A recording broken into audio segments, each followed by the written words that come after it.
Dear students, let us start the discussion on today's newspaper, that is 22nd January 2016. So, the Thomas Piketty, he is the most influential person of this century through his book, The Capital in the 21st Century.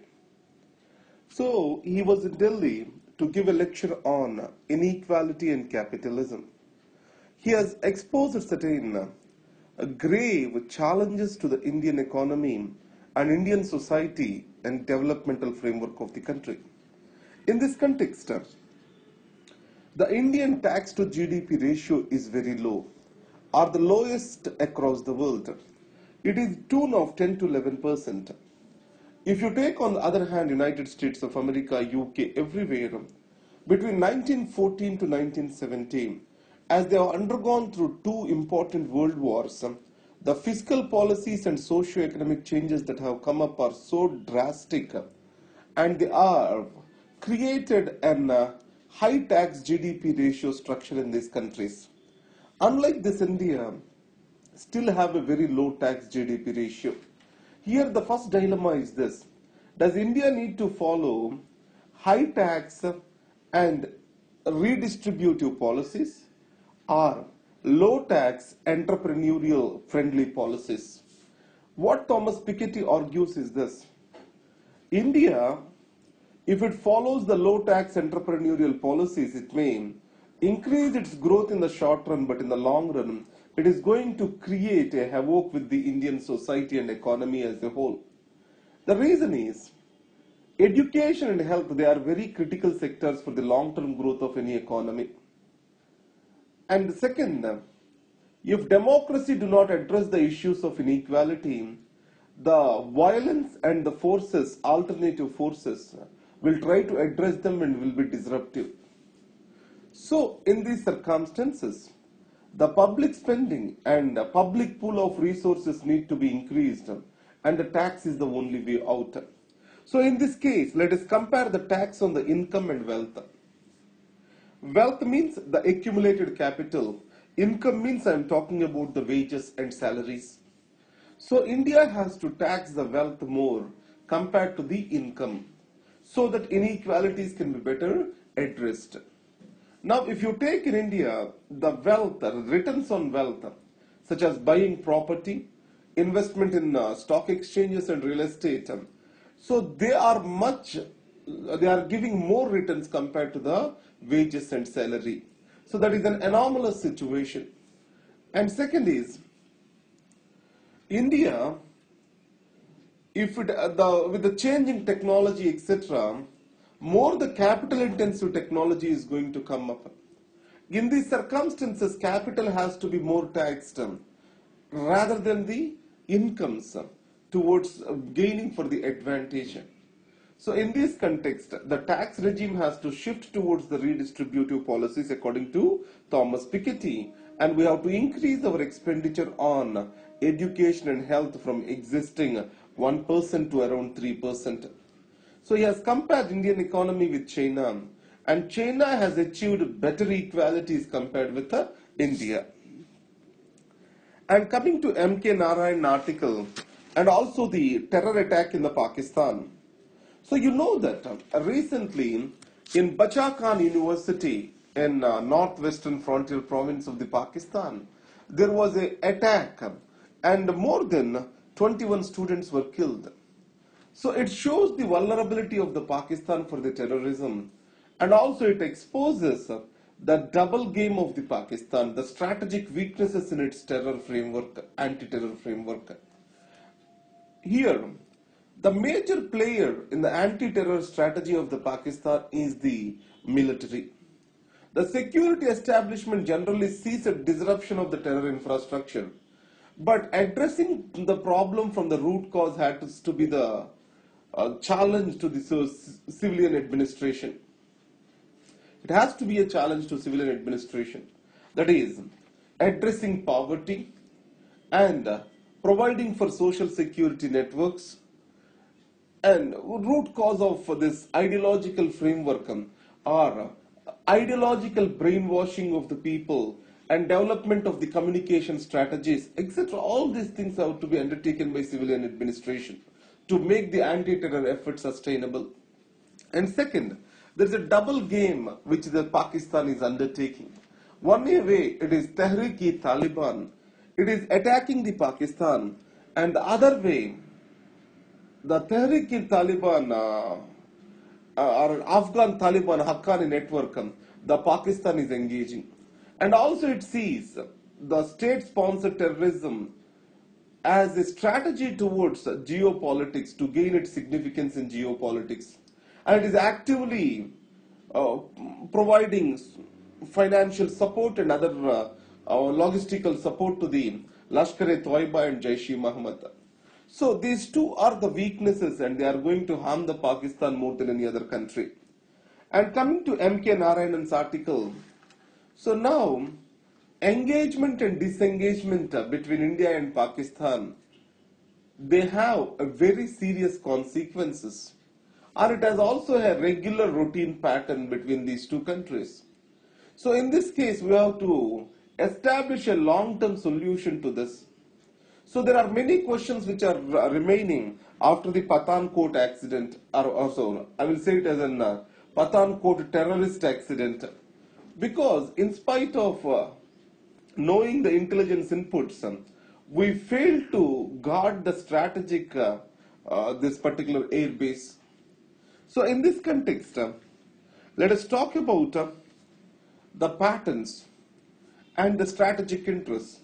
If you see, India needs to have the stability and peace in the region for its economic growth. So India sees the bigger picture, but for Pakistan, its identity lies in criticizing and exposing India. And second, who calls the shots about India's policy, or else who calls the shots in Pakistan about India's policy is a major question. Does civilian administration has the control over it, or we are wrongly engaging with the civilian administration? So in this scenario, India's neighborhood first policy, it's going to become weakened if we don't properly engage and we don't have a concrete strategy with Pakistan.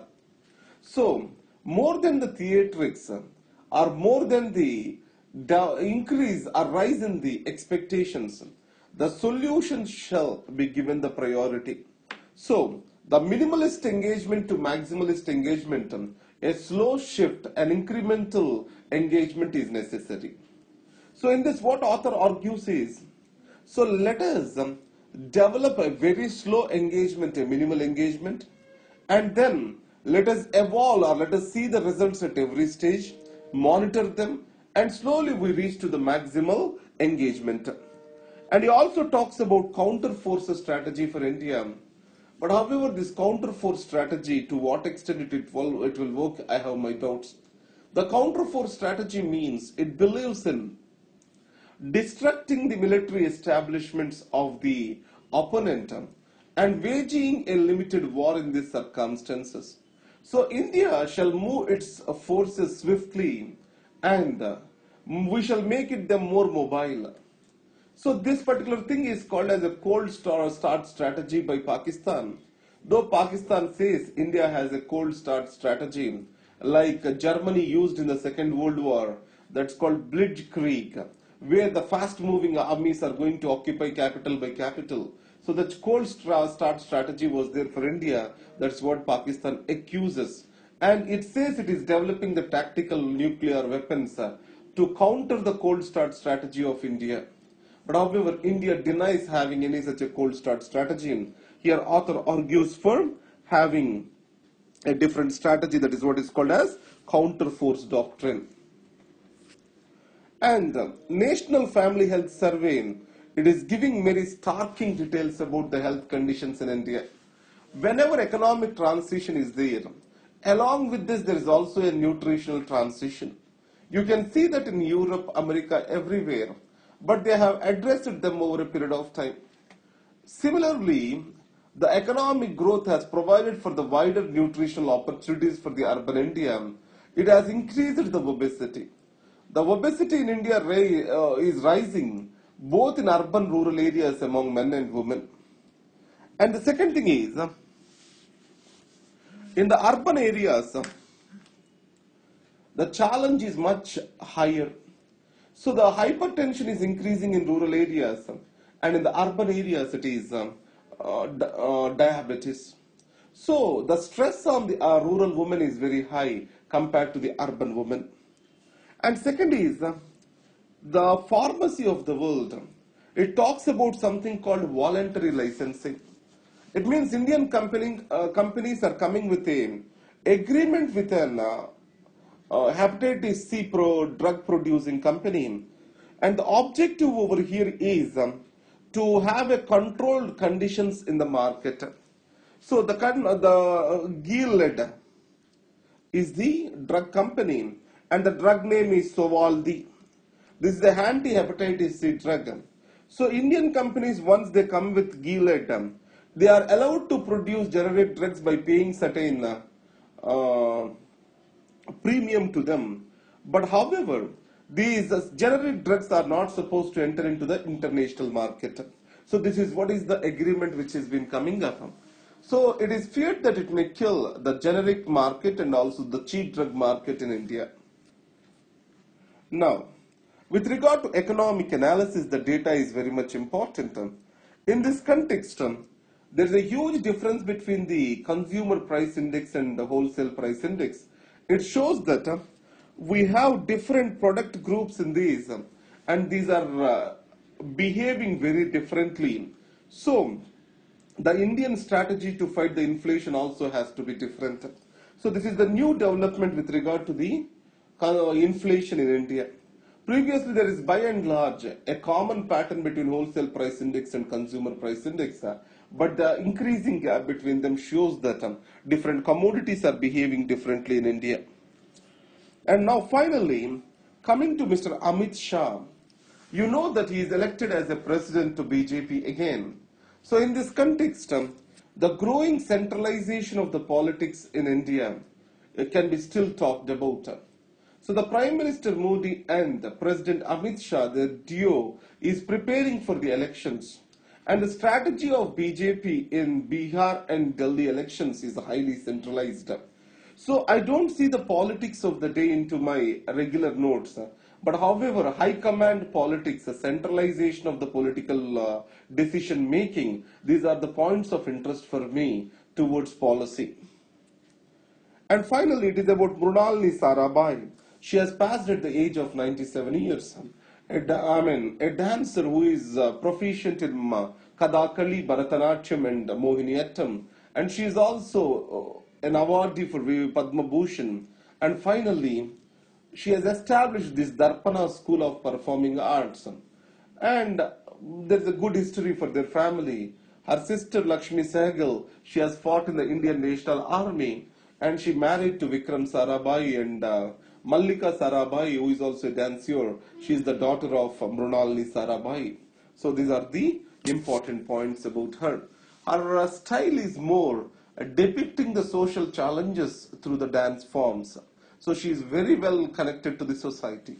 So this is about today's topics. Thank you very much and all the best.